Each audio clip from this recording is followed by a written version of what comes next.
तो finally Cody Rhodes and Roman Reigns का face to face हो चुका है आज के मैंने शो के अंदर। दी शील्ड रिटर्न आज के मैंने शो के अंदर। पहले आते हैं हमारे Roman Reigns tribal chief Roman Reigns ring के अंदर आते हैं और कहते हैं कि मैंने वादा किया था कि मैं अकेला ही आऊंगा, तो मैं अकेला आया हूं। उसके बाद रोमन रेंज कोडी रोड्स को बुलाते हैं रिंग के अंदर। उसके बाद रोमन रेंज सवाल पूछते हैं कोडी रोड्स से कि तुम, मैंने सुना है कि तुम द शील्ड फैक्शन बना रहे हो। तुम्हारे रोमन रेंज कहते हैं कि जो द शील्ड फैक्शन था उस डोलोली के अंदर राज किया करता था एक टाइम पे, और द शील्ड को कोई हरान जल्दी से नहीं पाता था। हमारे टीम में द शील्ड का मेंबर, पुराना शील्ड का मेंबर यानी कि सेथ रॉलिंस भी है। सेथ रॉलिंस के बारे में कोडी रोड्स तुम्हें एक चीज बता दूं कि सेथ रॉलिंस जो है भरोसे के लायक नहीं है।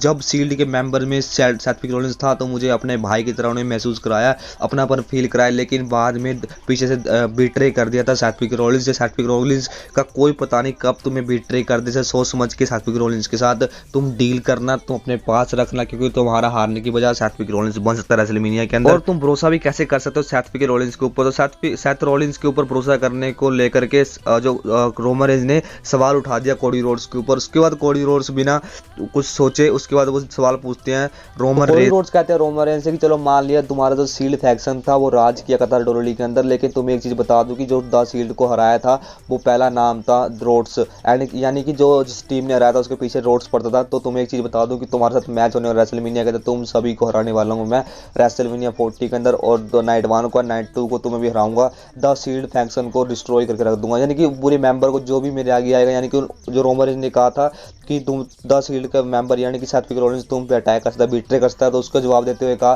कि अगर कोई बीट्रे करेगा तो वो मुझसे मुक्की खाएगा, ऐसे कोडी रोड्स को कहना था। उसके बाद होता ये कि बाद में वो कहते हैं कि तुम्हारे टीम मेंबर के ऊपर तुम भरोसा कैसे कर सकते हो, यानी कि वो बात करते हैं दी रॉक की। दी रॉक फाइनल बॉस है एंड उसने खुद ने कहा है, एंड तुम उसके ऊपर भरोसा कैसे कर सकते हो, तुम कहीं ऐसा ना हो कि तुम्हारे ऊपर ही वो बीट्रे कर दे। उसके बाद हमें देखने को मिलता है कि रोमन रेंज होते हैं, जो रोमन रेंज कहते हैं कि चलो तुम चिढ़ के बोलते हैं कि रोमन रेंज की तुम्हें एक चीज बता दो कोडी रोड्स, तुम नंबर 2 पर ही हमेशा आओगे, नंबर 1 पे हमेशा मैं रहूंगा, यानी कि ट्राइबल चीफ रोमन रेंज ही नंबर 1 पे रहेगा, तो तुम पीछे ही रहना, पीछे ही रहोगे मेरे से, ऐसा कोडी रोड्स को रोमन रेंज ने कह दिया। उसके बाद होता है कि कोडी रोड्स मतलब हैंडशेक करने के लिए आगे बढ़ाते हैं। रोमन रेंज जो होते हैं रोमन रेंज हाथ पीछे खींच लेते हैं और रिंग से बाहर जाते हैं। उसके बाद लगता है कि मैकडाउन शो जो होता है ऑफ एयर चलता है, लेकिन बाद में ट्विस्ट एक और आता है कि जो पीछे से सोलो सिको एंड जिमी उसो निकलते हैं रिंग साइड से, एंड वो अटैक करने के लिए आते हैं अपने कोडी रोड्स के ऊपर। सोलो एंड जिमी अटैक करने के लिए आ रहे थे कोडी रोड्स के ऊपर, कोडी रोड्स को पीटने के लिए आ रहे थे रिंग के अंदर अकेला देख करके, लेकिन जे उसो एंड सेथ रॉलिंस को देख करके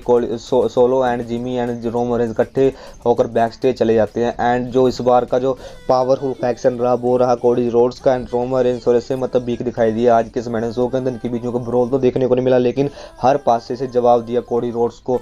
कोडी रोड्स ने दिया जवाब रोमन रेंज को। रोमन रेंज भी एक तरफ से भड़काने की कोशिश कर रहे थे, दूसरी तरफ से रोमन रेंज को कोडी रोड्स भड़काने की कोशिश कर रहे थे। तो आज का Friday Night SmackDown show overall बहुत अच्छा रहा बिना ब्रोल के, and last before WrestleMania SmackDown show के अंदर हमें देखने को मिल सकता है एक भयंकर ब्रोल इनके बीच में, जहां की दी रॉक भी हमें शायद देखने को मिल जाए रेसलमेनिया से पहले the Rock Friday Night SmackDown show के अंदर। तो गाइस कल हमारी वीडियो यहीं तक की थी। अगर आपको चलेगी लाइक करना, मिलते हैं नेक्स्ट वीडियो के अंदर।